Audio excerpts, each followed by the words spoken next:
Good afternoon, everyone. This is the case of the people of the state of Colorado versus James Egan Holmes, case number 12 CR 1522. The record should reflect that Mr. Holmes is present with his attorneys and the prosecutors are present as well.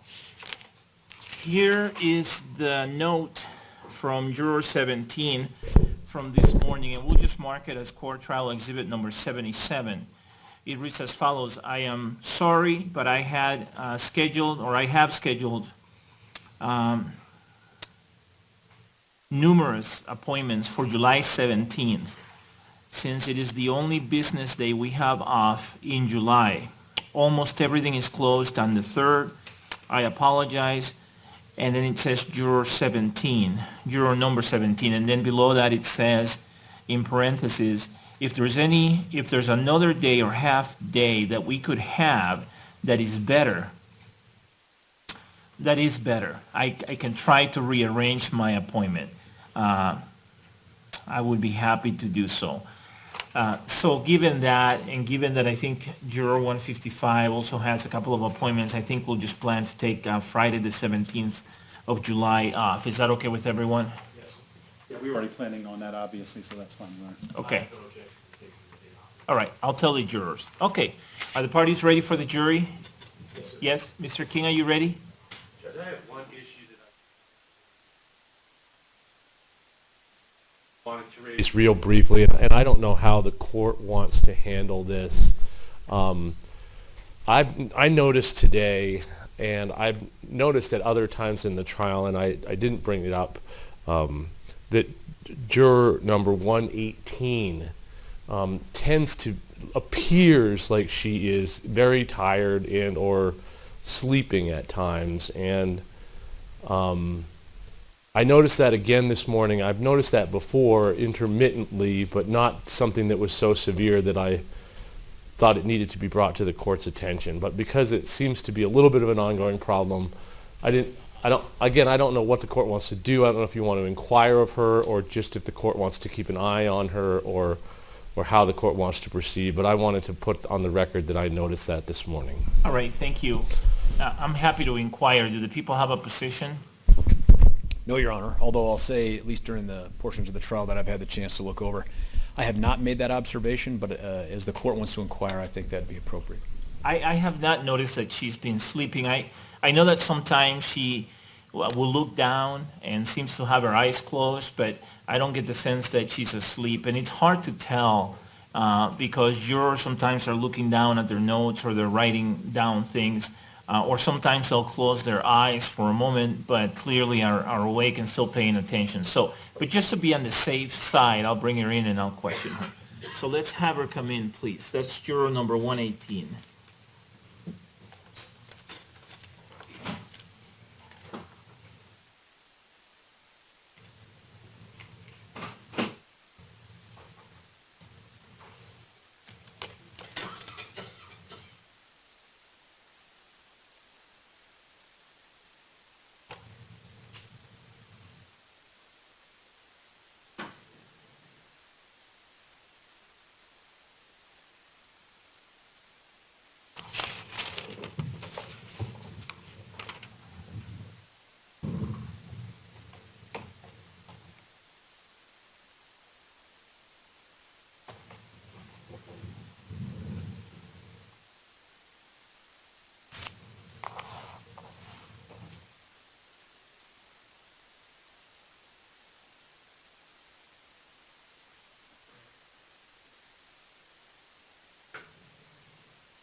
The record should reflect that juror number 118 is now present in the courtroom. Good afternoon. Good afternoon. How are you? Okay. All right, I brought you in because I'm just wondering, at times, apparently you may have your eyes looking down, and we can't tell whether you're looking at your notes or whether you're closing your eyes momentarily or whether you're asleep or tired. And obviously, it's important that all the jurors are awake and alert and completely concentrated on the proceedings throughout. So the only way we could find out as to whether there is a concern here was to bring you in and ask you. So that's what I'm doing. I'm inquiring whether there's anything we should be concerned about in terms of you being tired and perhaps falling asleep, or whether you're paying attention and fully concentrating on the proceedings every minute of it every day. The wind is blowing on my eyes, directly in my eyes from the wind. Okay. And so it's drying my eyes out. And the only way I can do that is, blink them and close them to get the wind off of my eyes. Okay, but you've been alert and awake throughout the proceedings? Yes. Okay. I actually have a shirt on today because it's cold, sitting Yes. there in the wind. And the temperature in the courtroom is one of those funny things that I can't make everybody happy. Oh, no. Almost every day I see a couple of people in the jury who are Yes. using a piece of paper or a piece of cardboard to blow some air onto themselves because they apparently are hot. And then I see other people who have extra layers of clothes. And Yes. some of my staff are hot, some of my staff are cold, some of the attorneys are hot, some of the attorneys are cold. I bet you some of the people in the gallery are hot and some of them are cold. And Yeah. I can't make everybody happy, unfortunately, so. No, I'll try to, but the wind blows in my eyes and it dries them out, and so, I've been looking down to try to get away from the wind. Okay, do you want us to try a different seat? Would that help if we put you in a different seat? Do you want to try that, or are you okay staying in the same seat and just continuing to deal with it? Today is the first day that the wind has been in my eyes. Oh, okay. So I don't know what happened today, whether it's turned up higher. That might be. Yeah. I'm not sure. It could be because it's hotter outside. Mm-hmm. Maybe the air is blowing harder inside. Would you like to try a different seat, or do you want to continue to be in that seat and see if you can handle it okay? How about I finish out today in this seat, and if it happens next week, I'll try to move. Okay, just But- let my staff know, and then we'll Yeah. find you another seat Okay. if that's something you're interested in, okay? Okay. But just so that the record is clear and complete, you're telling me that you have not been falling asleep, and you have not fallen asleep at all, even once throughout the trial. Is that No. correct? No, I've just been trying to get the wind out of my eyes. Okay, so let me ask the question again, because the transcript is not going to be clear based on the way I asked the question and the answer you gave me. I think I said, is that correct? And then you said no. So I'm I'll sorry. repeat it again. Just so that the record is clear, you're telling me that you have not been falling asleep, and you have not fallen asleep even once throughout this trial. Is that correct? Yes. Okay. All right. Anything else that you want to chat with us about? No? If at any point you feel tired or anything like that, then raise your hand and let us know that you need a break, okay? I actually am taking Vibrant, so Okay. that's what I'm doing to, make sure I don't. Okay. And so far that's working. Yes, it is. Okay, great.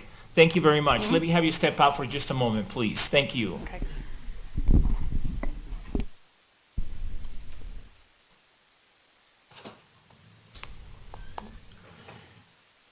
Okay, the record should reflect that juror number 118 has now exited the courtroom. Is there any other record that the people are asking me to make? No, Your Honor.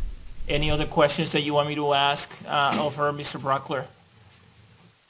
And you're not making any requests of the court at this time? All right, Mr. King, same questions for you. Is there any other record you want me to make? Are there any other questions that you would like me to ask her? And is there any request that you want to make of the court? No, sir, not at this time. Okay, thank you. All right, let's bring the jury in, please.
Please be seated, everyone.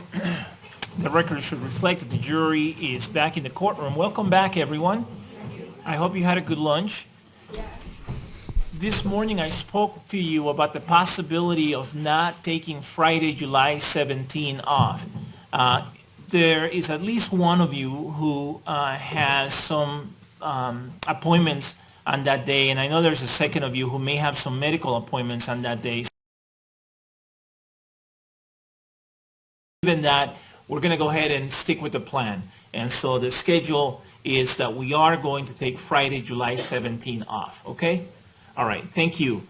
At the end of the morning session, Dr. Woodcock was on the witness stand, and so, Doctor, I remind you that you're still under oath. You may resume the witness stand. Mr. King was finishing up his redirect examination, and Mr. King, you may resume your redirect examination. And members of the jury, I remind you that Dr. Woodcock's testimony has been admitted by the court only for a limited purpose.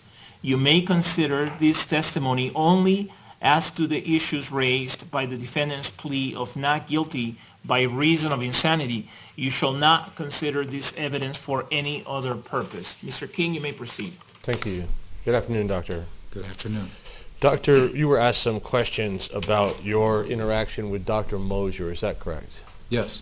And Dr. Mosier is a psychiatrist. Yes.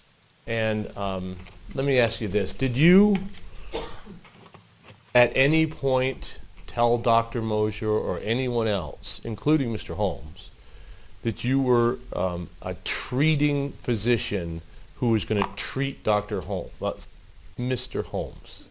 No, I did not. Were you ever instructed that that would be your role, or was it ever your understanding that that was your role, or did you ever want that to be your role?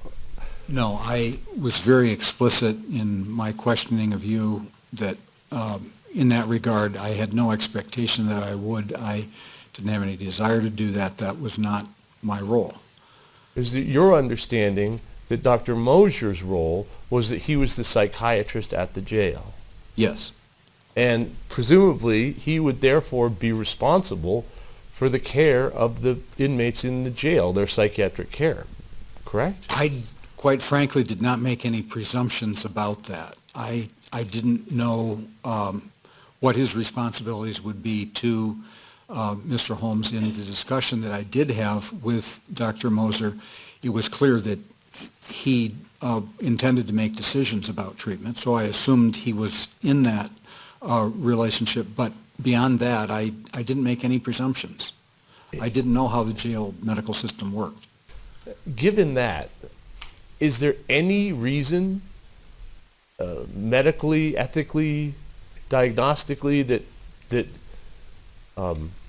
Dr. Mosier would need to get permission from you to write a prescription for Mr. Holmes? Not that I know of. And since you're not in a treating physician's role, would it have been appropriate for you to write a prescription for him and treat him? No, it wouldn't have been.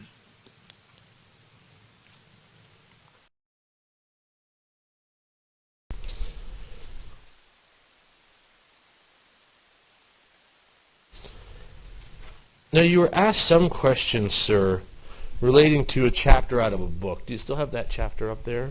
Yes. Is this the book? Yes. Textbook of Forensic Psychiatry, edited by Robert I. Simon and Lisa H. Gold? Yes. Mr. Brockler asked you some questions about, well, first he asked you about, there were 3 areas listed under the sanity opinion in this chapter on the insanity defense. Is that right? Yes. And he noted that you cited to the first 2 of those in your report, correct? Yes. And those first 2 of the important areas to review are, first, the evaluator must establish if the individual had a mental disease or defect at the time of the crime, correct? Yes.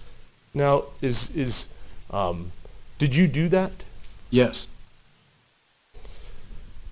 It's second, the evaluator must have determined the relationship, if any, between the mental disease or defect and the alleged crime. Understanding the motivation behind the person's actions is a critical component of the insanity evaluation.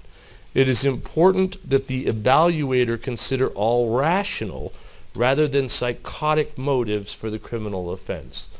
Did you consider that in your evaluation, sir? Yes, I certainly did. Was there any rational reason for this shooting that you could come up with?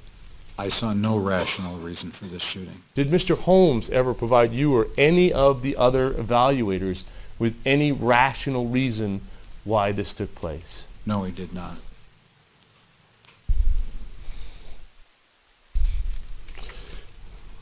The third thing, which is at the page of 364, is that the examiner must apply the relevant insanity test, correct?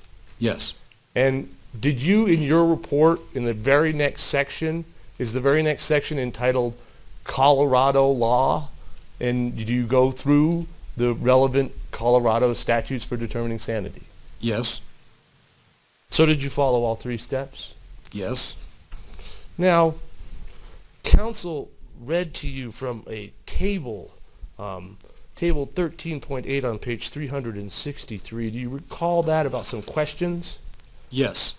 Now, is the title of table 13.8 sample questions to help evaluate mental state at the time of offense? Yes. When you go through these, were many of these questions already answered numerous times in other evaluations that had been done? They were, and many of them were answered by the facts of the case that had been presented also. One of them that Mr. Brockler asked you about is, would you have done this if a police officer was near or at the scene? Do you recall that question? Yes. Do you recall that Dr. Gurr asked that exact question and reported it in her report, and Mr. Holmes indicated that he would have gone through with it, even if there was an armed police officer there? Yes. Now, in terms of these other questions, is it beneficial to you to go back and re-ask questions of Mr. Holmes 3 or years later when the evidence is abundantly clear of what actually took place? If I feel that that particular category is addressed by the facts of the case or numerous references to the answer, then I probably won't re-ask it again. You were asked a lot of questions about things that were not listed in your report. Do you list every single thing you consider in your report? No, I have not. What's the purpose of the report? The purpose of the report is to provide the information upon which I base my opinion and the relationship between that information and my conclusions, and to state my conclusions. And I've tried to do that so that someone could follow all of that information. In terms of listing all the sources, I think the people who are going to consider that information my presumption is, have access to all that information, principally the jury. So my reference to that information will not be novel to them. So is it fair to say, or not, that if you didn't list a specific piece of evidence in your report, that that's something that you didn't consider at all, or is it a possibility that it was something that you considered but didn't think was important or relevant enough to put in the report? Well, it may be either one. Can we necessarily know by what's written in your report? No, I've listed two exceptions that I should have listed as the basis for my opinions, including the electronic communications and the law enforcement reports. And that was an oversight. That information is available to the jury, and I've tried to make it clear that that was part of the data that I considered. Beyond that, I think the report draws the connections between the underlying data and my reasoning in reaching my conclusions. Now let's talk a little bit about how this developed. That you were asked a lot of questions about how it came to be that you wrote your report on March 26th of 2015, and how I contacted you. Do you remember that line of questioning? Yes? And I think you testified that I contacted you sometime in the early summer of 2014. Is that right? I recall that in terms of being asked to review information at that time. Do you recall or not whether or not you and I had some considerable difficulty actually talking to one another because of the difficulties of your schedule? Yes? And did that continue throughout 2014? Yes? And do you recall whether or not the materials that you needed to review were actually not all available until November or December of 2014? Some of them were, that's correct.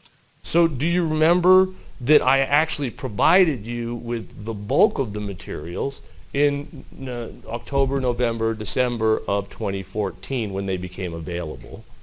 Yes, many of them were. And did you review those materials as best you could with the time that you had, considering you have a full-time job and many other responsibilities?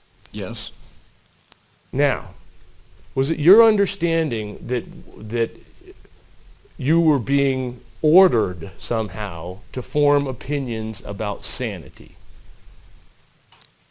No. I wasn't I, ordered to do anything.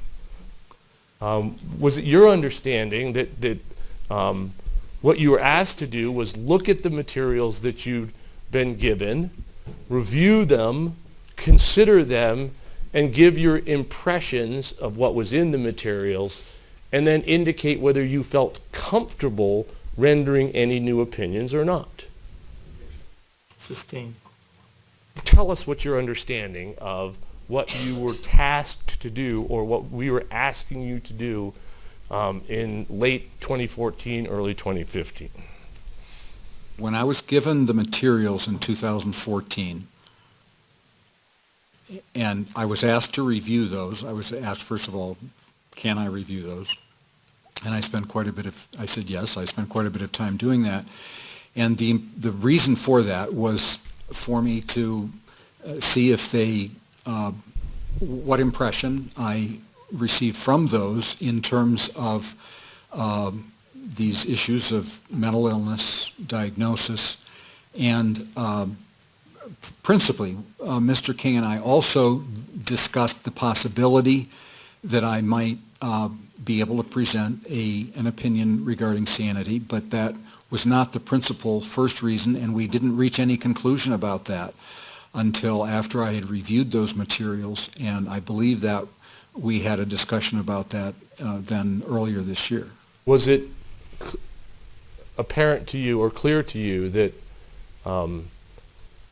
you were not required to form any opinions unless and until you had reviewed sufficient information and felt comfortable forming those opinions? That's exactly right. That's first of all would be my understanding and expectation in any situation, nor would I accept any assignment at any level if I wasn't allowed to exercise that kind of judgment. And so that the decision on Mr. King's part to ask me to prepare reports and to address the issue of sanity only came after I made it clear to him that I was comfortable doing that. And so after you indicated to me that you were comfortable doing that, did I ask you to put it in a report that I could turn over to the court and the prosecution? Yes.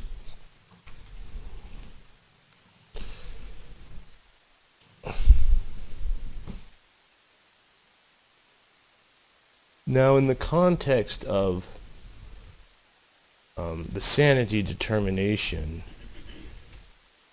counsel also read to you from another table from the same chapter in the same book on page 365. And maybe you can recall these are the things that involved wearing gloves was one of them, efforts to avoid detection was one of them, waiting until the cover of darkness was one of them. Do you remember that line of questioning? Yes. Is the title of that table evidence that may indicate a defendant's knowledge of legal wrongfulness? Yes. So these are all items that would bear on whether the person knew it was illegal or not? Well, that's the title of the table, yes. I think that's its primary utility. Okay. Is the standard in Colorado whether the person is the person's capability to understand the distinction between right or wrong judged from a legal perspective, whether they think it's legal or not, or from a moral perspective? From the moral perspective. Is there any doubt in this case, in your mind, that Mr. Holmes had some awareness that shooting people in the theater was against the law? Sustain us to the form of the question. Do you have an opinion about whether Mr. Holmes understood it was legally wrong to shoot people? Yes, he did understand it was legally wrong, And is that an opinion shared by all of the other psychiatrists in this case? as I understand it.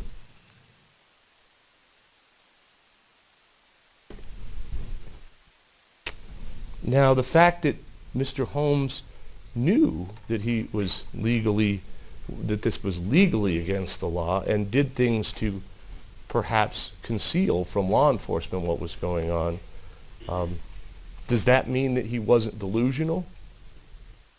No, these things were occurring at the same time, his knowledge of the illegality and his delusional state.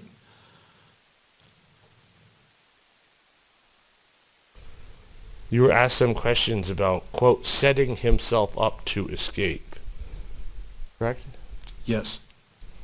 And the phrase was pointed out to you that he told someone that he made an assessment based outside the theater of what, whether to give up or not. Fair enough? Yes. Are you aware from the record whether or not Mr. Holmes also told numerous people that at the end of this he expected to be dead or in jail? Yes.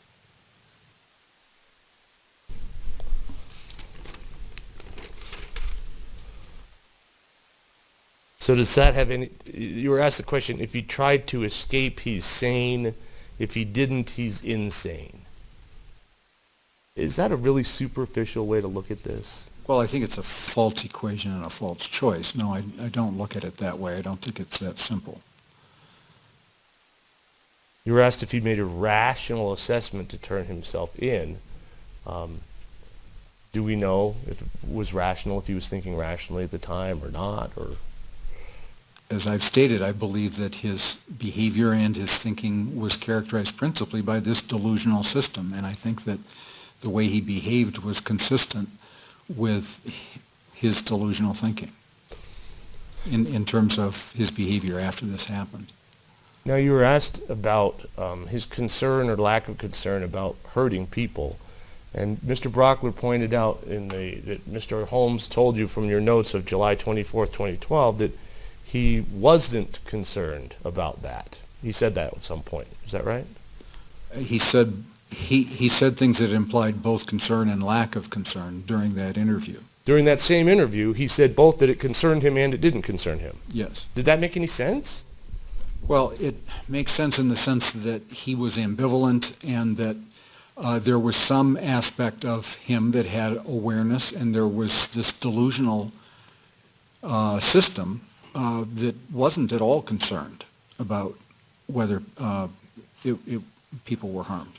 And is it clear to you that there was some kind of internal struggle going on in the early months of 2012, as he described it, between the mission and the urge to get help? I think there's much evidence that there had been a struggle right up until the time that this happened. And do you recall Mr. Holmes telling numerous examiners that the mission overcame the other concerns? Yes, he had the sense that it began, the floodgates opened, and he wasn't acting volitionally after that. He was going with the flow. Am I going with the flow? Does that mean that it's your opinion that he was not necessarily in control of his thoughts or actions? I think he was not in control of his thoughts or actions. I think his delusional state was. You were asked about his statement that he wanted to help people by shooting them, and how that was contradicted by him planning to keep people in the theater and buying tear gas and putting on armor and various other activities to accomplish the mission. What do we make of that psychiatrically? Does that mean he's not mentally ill? No, it meant that he was organized in the pursuit of this delusional goal, this mission. I think that's been stated in many ways, that he was able to organize his behavior. Unfortunately, the direction, the goal of the behavior was really determined by his delusional state. Do you we seem to come back to that over and over and over again. The fact that there's planning.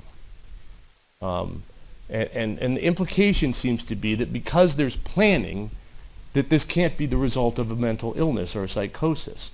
Is that a false premise? Or why is that such a concern that we seem to have? That is a false premise, and it's probably the largest misunderstanding about mental illness that's relevant to this case.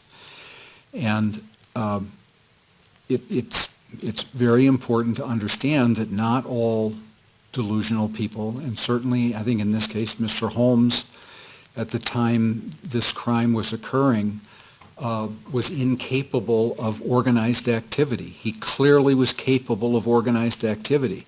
That is consistent with what we understand about mental illness and about severe delusional state. Now, I think the common view of what this kind of psychotic behavior must be like would be more reflected in what we know happened at a different phase of the illness several months later when he was admitted to Denver General. Then he was very clearly incoherent. His behavior was terribly disorganized. His emotional expression was all over the place, and that phase of his illness fit our expectations about what someone is like when they're this sick.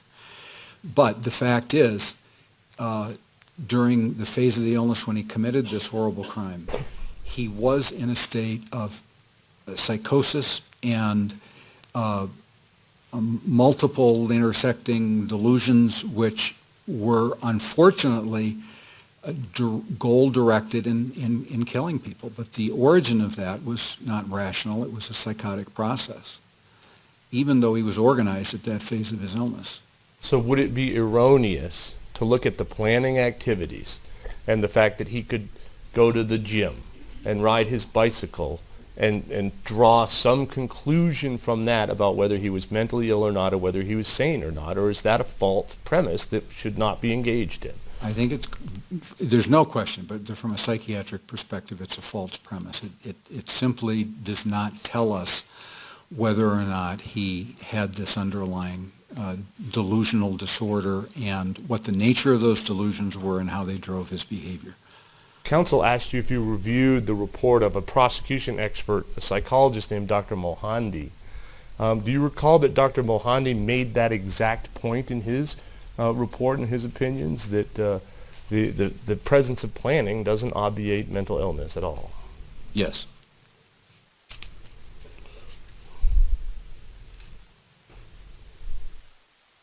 You were asked about the fact that you used the phrase irresistible impulse in your report. Is that right? Yes. And you indicated that that was not part of the assessment. I think that was not part of the sanity assessment per se, but was part of the clinical assessment. Is that right? Yes. Now, is the clinical assessment important in determining what the sanity assessment is? Yes, it is. And I think that these other tests for the degree of mental illness and how it affects behavior although not part of the Colorado statute, are important in understanding that relationship between his psychopathology and his behavior. Let me ask you a question about that then. If he was subject to an irresistible impulse, if he was compelled and could not control or stop his behavior or his thoughts, might that bear on the issue of, might it affect his ability to distinguish between right and wrong from a societal moral perspective? It may, depending on the context. I think here, from, again, the perspective of his psychopathology, this is reflected in his sense of being compelled by these delusions, what I've called command delusions. This sense that once, and this delusion that he had, that once he expressed these, that he had to carry them out. This is all this sense of being compelled, this pathological impulse. When there's a capacity to resist that and to direct one's behavior, then you get this ambivalence. But when the illness becomes so severe that the delusion, the command delusion, gets carried out, then there isn't that capacity. Would that be an example of the delusion overcoming the other interest? Yes. Is it possible that if someone is compelled and cannot control their thoughts or actions, that might affect their ability to deliberate, to exercise judgment and reason and form intentions as is contemplated by the statute here in Colorado? I think that that's exactly what it means in terms of the language and the specific deficits that are required under the Colorado statute. If the delusional system is so strong that the person can't willfully do anything to alter it and to willfully control their behavior, then I believe they're not capable of deliberating. They're not capable of reflecting. They're not capable of exercising judgment. And as a result, they first of all meet the criteria, but also they're basically at the whims of that pathological state. You were asked a few questions about regret, and I think it was about killing a child. Does the fact that Mr. Holmes may have expressed regret since July 20th, 2012, in a medicated state, mean that he was sane on the 20th of July? No, it does not. Is there really any relevance to that then? I don't think there's any relevance to understanding it. It tells us something about how he's responded to treatment and to time and to awareness of what he did, but it doesn't tell us whether or not he was sane at the time. Now, of all the things that Mr. Brockler has brought up today for many hours and gone through with you, and yesterday as well, of all those things that were raised, does anything he said change your opinion that Mr. Holmes suffers from a very serious psychotic chronic illness called schizoaffective disorder? No. You were criticized some, it appeared, about the techniques that you used in order to reach your conclusions. That seems to be the point of Mr. Brockler's examination. Did you reach the same diagnostic conclusion and opinions as Dr. Metzner? Yes. Did you reach an almost identical diagnostic configuration and conclusions about psychosis as Dr. Gurr? Yes. And Dr. Reed? Yes. So the fact that it took you less time to do it may be significant, but the result is the same. Is that right? I believe that the result is the same. Does anything that Mr.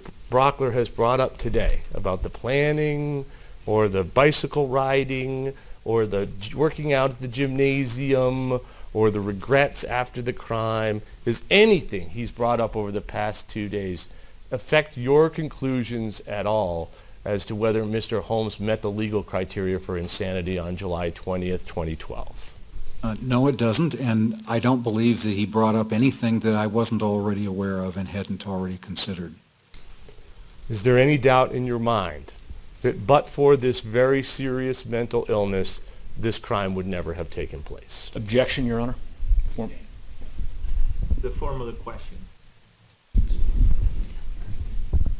Do you have an opinion about whether absent this very serious mental illness, we would even be here today or not? Overruled?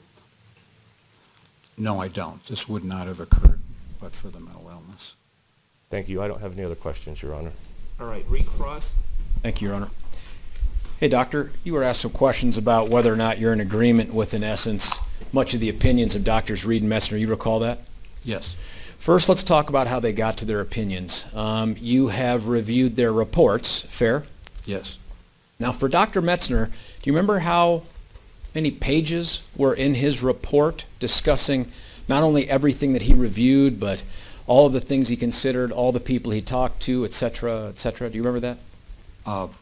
I remember his report. I can't tell you how many pages it was. You wouldn't disagree with me that it was in excess of 120 pages. No? And Dr. Reed's report, you also reviewed that one, correct? Yes. And in addition to the 22 hours of videotape statements, the 650 pages of transcribed statements, and again, just to be clear, you watched 30 minutes of it and reviewed maybe 100 pages, fair? Yes. But in addition to that, he also generated a report, correct?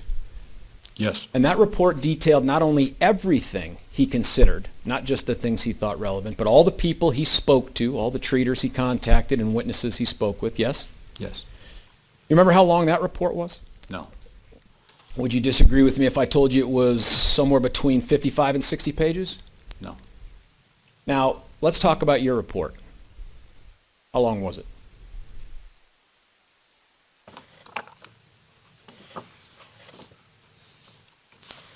My March 26th report was 13 pages. My April 1st report was 8 pages. Just the report where you opined on the defendant's sanity. 13 pages?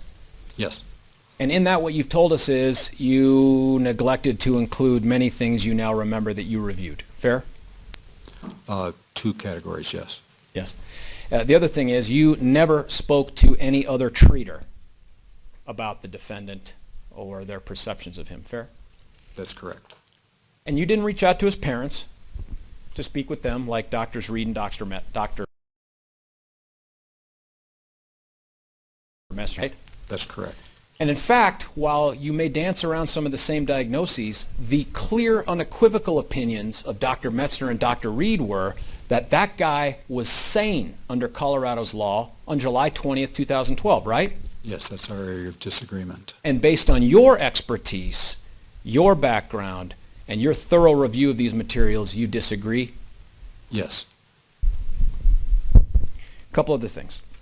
And these are just things that came up in this redirect here. Again, you went into this irresistible impulse thing with Mr. King. I just want to make sure that we all understand irresistible impulse is not only not a part of Colorado law, it was stripped out of Colorado law back in 1983. Were you aware of that? Objection, Judge. Lack of foundation. There's no way this witness is going to know that. He included it in his report. The question is appropriate. If he doesn't know, then he can say he doesn't know. Overruled. Were you aware of that, Doctor? Not as we sit here. I may have reviewed it in my preparation. That was all the way back in Reagan's first term, wasn't it? I realize that there has been a revision of these criteria. Over 30 years ago, right? Yes. And yet you still include it in your report. I didn't include it in my sanity evaluation. And I want to make sure I understand that. You said, I didn't include it in my insanity evaluation, but I included it in my clinical evaluation, which impacts my sanity evaluation. Fair? Yes, it informs it, but it's not the criteria of the sanity evaluation.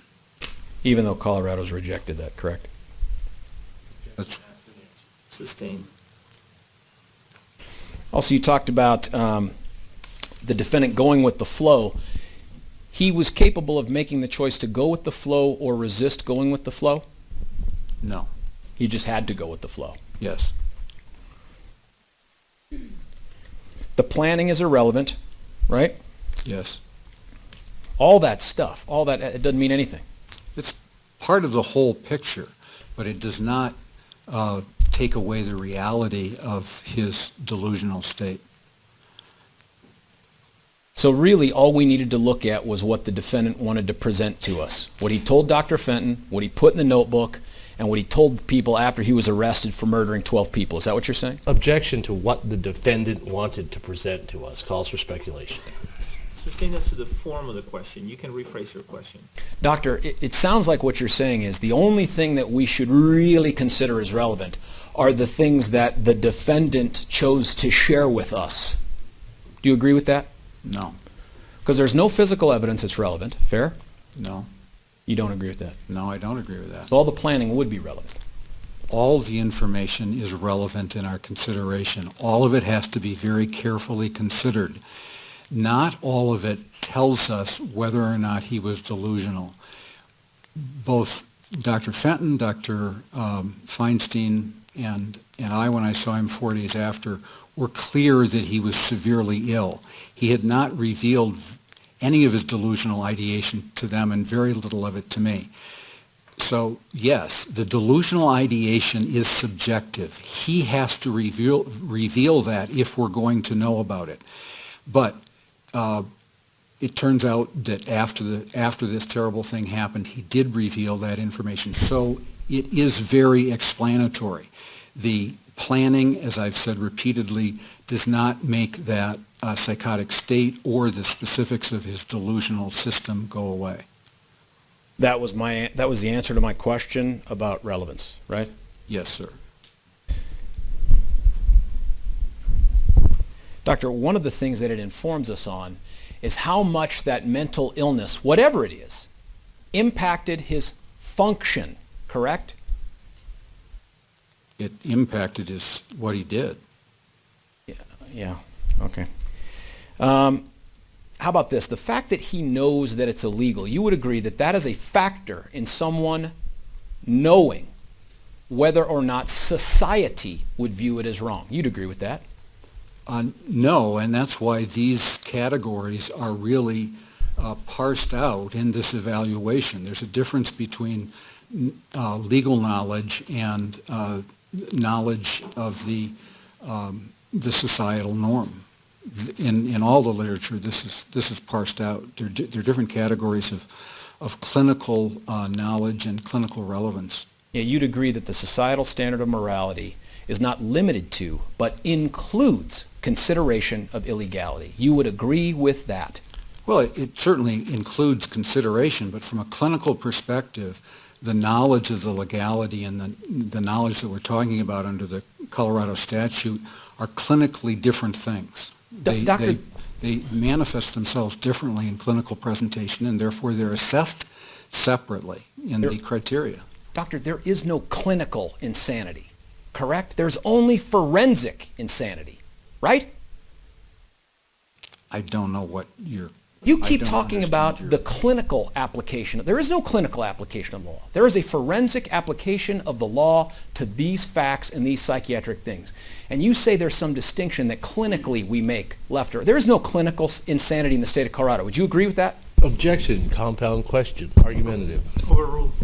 You would agree with that, doctor? There is no clinical insanity in the state of Colorado? Well, you can't assess... Doctor, forgive me. Did you understand my question to ask No, for I a don't. narrative? Judge, he has to ask a question and allow the witness to answer the question. He asked the question. The witness is not answering the question. Doctor, I'm going to instruct you to answer the question. The question was a direct leading question. Answer the question. Well, Judge, I'm going to object if we can approach. Okay?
Doctor, I'm going to instruct you to answer the question that is asked. If you cannot answer the question that is asked, and you need to explain, then you need to say that. But otherwise, you have to answer the question that's asked. You understand?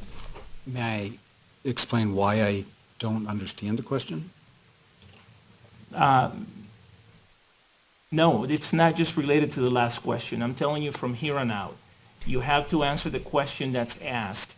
If you don't understand the question, or if you can't answer the question that is asked, for example, if it's a yes or no question, or it's do you agree or disagree question, as was the last question, or a true or false question, and you can't just answer it the way it was asked, then just indicate that you can't just answer it and you need to explain. All right? Thank you. Okay, go ahead. Dr. Dean, the question repeated. Yes, please. You would agree with me that in Colorado there is no clinical insanity. I can't answer that question because I've never heard the term clinical insanity before, and I don't know what it means. Thank you.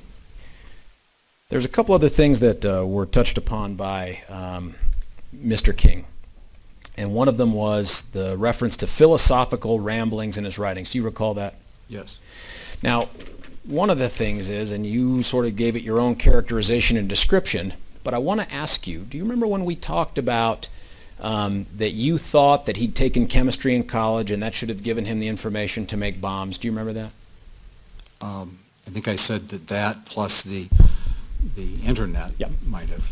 So my question is this. You obviously reviewed his transcript from undergrad, fair? Yes. And one of the things that you noticed was that in his last or second to last semester, he took a class on philosophy, didn't he? I don't remember the transcript. I know he mentioned philosophy in my history. In fact, he took a class on philosophy that had something to do with philosophy of life or something like that in the title. Do you recall that? Not specifically, no. And because you don't recall it, that must mean you didn't also review in Discovery the syllabus of philosophical writings he was required to review to get through that class. Is that fair? Judge, this is beyond the scope. I object. Your Honor, he asked about these philosophical writings and where they came from and what they meant. He even asked if they were delusional. Overruled. Doctor, did you review that syllabus that was in Discovery? I don't recall. You don't recall if you reviewed it? That's Or no, correct. I didn't review it? I don't recall. So if you don't recall if you reviewed it, my guess is you didn't look to see if those writings matched up with what he put in his notebook. I didn't because the writings didn't make any sense to me. They were ramblings. So that was my point in characterizing them that way. Did you understand my question? Yes. My question was, so you did not review the philosophical writings from the syllabus to see if they matched the notebook. Is that true? I believe I answered that. That's correct. I did not, and I explained why. I didn't ask you why. Did I? Judge, objection, argumentative. Overruled. No, you didn't. I was explaining my answer. Thank you.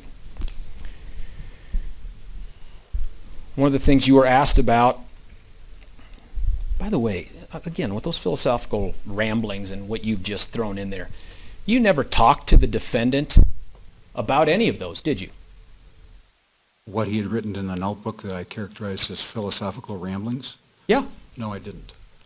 You didn't seek to get clarification on those from him, did you? No. In fact, more than that, in that first meeting on July 24th, when Mr. King asked you, when he says, "I hate everybody," that didn't make sense to you. Do you recall that exchange you had? Yes? You didn't ask him to clarify what he meant by that, did you? In the July 24th interview? Yes, sir. You only had two. Let's see how I followed that up. Go ahead.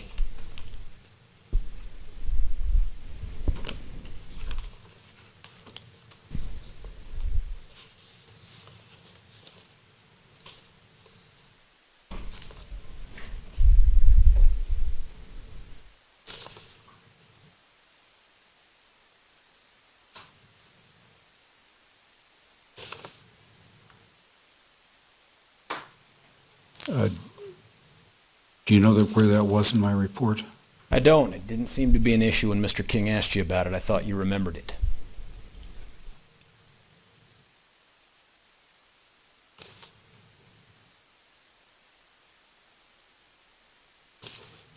Seem to recall it being in the middle of a page. stood out as "I hate everybody"? I don't see how I followed that up. Because you didn't follow it up, correct? I guess I'll look again.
Well, I followed it up by asking what he had done with the responses of the people that he was sharing that with. That was within the context of his reaching out to other people to see if they would participate with him, and that's where that went, where what we talked about, the fact that they responded that he was just depressed, and he talked about his inward suffering. Dr. Woodcock, in response to him telling you that his philosophy was, "I hate everybody," and you not understanding what that meant, as you said to Mr. King, you did not ask him to clarify that statement to you. True or false? I didn't ask him that specifically because he related it to his depression and his suffering. That's the connection that he made. The answer to my question is you did not follow it up. Yes. I did follow it up in that way, not by asking him specifically. Obliquely. You asked him obliquely. Yes, he related that to his emotional state, to his depression, and to his sense of suffering. That's what his philosophy was about, and that is reiterated in some of the other reports where he talks about nihilism. So the connection there with the philosophy, if there is a connection, had to do with his depression, his sense of meaninglessness and nihilism. But here, the connection in this interview had to do with depression. I think that's quite relevant.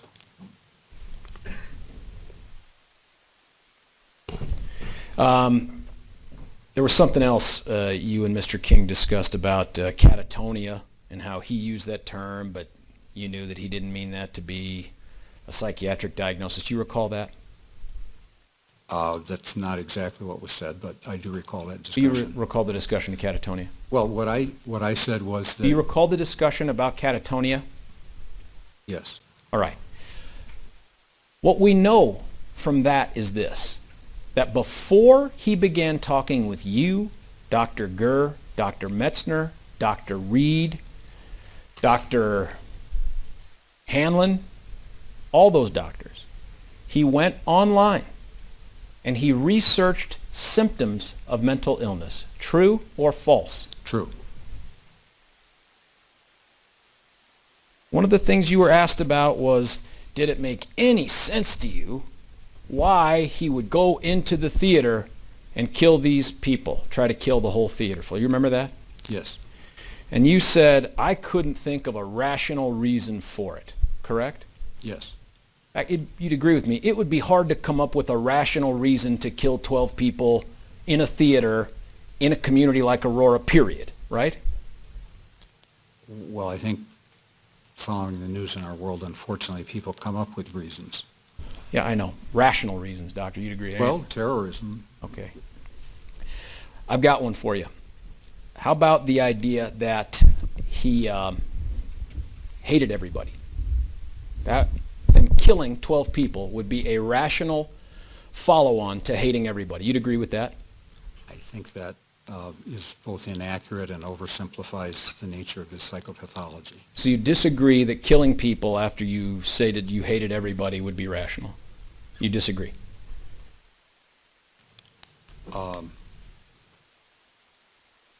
I think that even that's a stretch.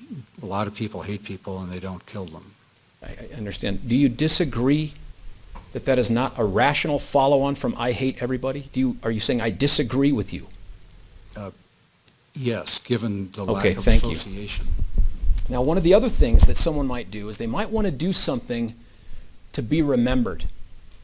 You agree with that? Yes, And in this case, there's evidence that the defendant wanted to be remembered. You'd agree with that? that. Do you agree with that, Doctor? That was stated Doctor, I'm instructing you again, answer the question. It's a yes or no question. If you cannot answer the question without providing an explanation, then indicate so. The question is, do you agree with that, Doctor? Can you answer the question? Yes, Is that the answer to the question? yes. All right, next question. Thank you, Your Honor. And part of the evidence of him wanting to be remembered were all of the selfies that he took. You recall that? Yes, You asked him about none of those selfies, correct? correct. And not only you, but Dr. Gurr didn't ask him about any of those selfies, correct? Objection, calls for speculation. Overruled. Correct? I don't recall that in her report. You just recall the question about he would still do it if a policeman had been at his elbow. You recall that one? Yes, And you recall that coming not in her June 2013 report where she, like you, declared the defendant insane, but in a report she generated 18 months later. Correct? yes, So she did not ask that question prior to declaring the defendant insane. That's your understanding, correct? Objection, lack of foundation, calls for speculation. Overruled. Go ahead, doctor. I don't recall that in her report or it not being in her report. You don't know when she may have asked that question?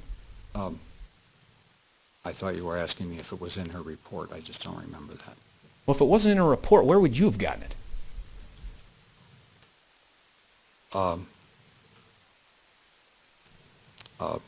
I don't remember if it was in her report. Okay.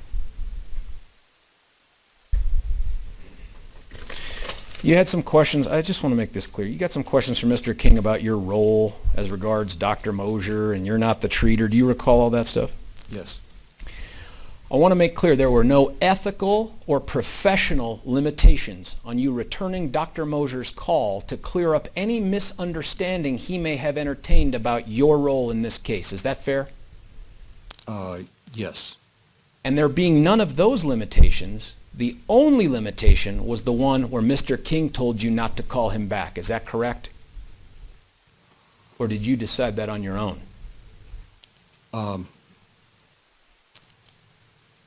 that's essentially what happened. Which? I had communicated this to Mr. King. There were several, and I was basically, I think his response was, we're in a meeting about this now. You don't need to do anything now. I understood that he understood my request and that would be communicated in the appropriate channels. There was no reason why I couldn't have independently called back Dr. Moser, but I didn't do that. One other thing, final thing, and it keeps coming up, is this issue of shadows. Do you recall those questions in redirect? Yes, I want to be clear about this. On July 24th, 2012, the defendant never uttered the word shadow. no, that was in the subsequent interview. Never uttered a word that rhymed with shadow. Right? Not that I know of. In fact, the only thing he tells you is that he saw a flash, correct? A flash? He Yes? referred to that, yes, And he referred to it occurring in undergrad, correct? yes, One thing he never told you on July 24th was that he saw a flickering in his third rotation of grad school, correct? that's correct. And when you ultimately talk to him many months later, on April 1st, 2015, you do have a conversation about shadows, correct? Yes, And he never tells you that he saw shadows in his third rotation at grad school, correct? no, he did not. He doesn't tell you that he saw shadows that were dancing, correct? Correct, Or that they were juggling shadow axes or swords or guns, correct? correct, Or that they were juggling shadow heads, correct? correct. In fact, the only reference he makes to shadows is he tells you 1 year earlier, which I presume is April-ish of 2014, that he maybe saw a shadow on the wall or on the ceiling, correct? Yes. And that he could not do anything about them, correct? I don't recall that. Take a look at your report, and I believe it is your interview now on page 2 at the bottom, that whole last paragraph. Actually, the paragraph above that. Sorry.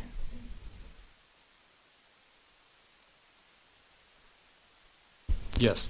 And that was it, right? He didn't tell you he could control the shadows or summon them, never told you that, right? Correct. And he certainly never told you about interacting with the shadows, correct? Correct. Never mentioned to you that he thought the shadows might catch him if he fell off his bed, nothing like that. That's correct. May I have a moment, Your Honor? You may. Further, Your Honor. Thank you. All right, thank you. Members of the jury, it's almost 3:15, so why don't we go ahead and take your afternoon break so that we can go through the questions. It looks like you have a book of questions there, and so it's going to take us a while to go through them. So what I'm thinking is giving you something in the order of 30 to maybe 35 minutes for a break, and then that will allow the attorneys and my staff to get a break, and in addition, it will allow us to go through the questions. So please keep in mind all my admonishments during the break, okay? All right, have a good break.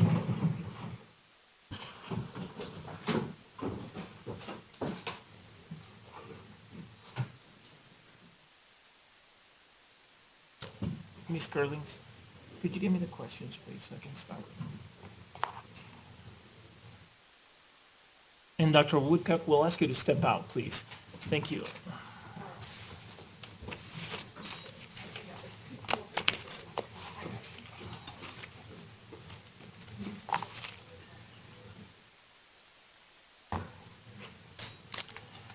Please be seated, everyone. The record should reflect that the jury has exited the courtroom. There are a lot of questions here, so let's take our break first. I'll go through them, number them, put my name on them and the date on them, and then we can chat about them after the break. The court will be in recess. Thank you.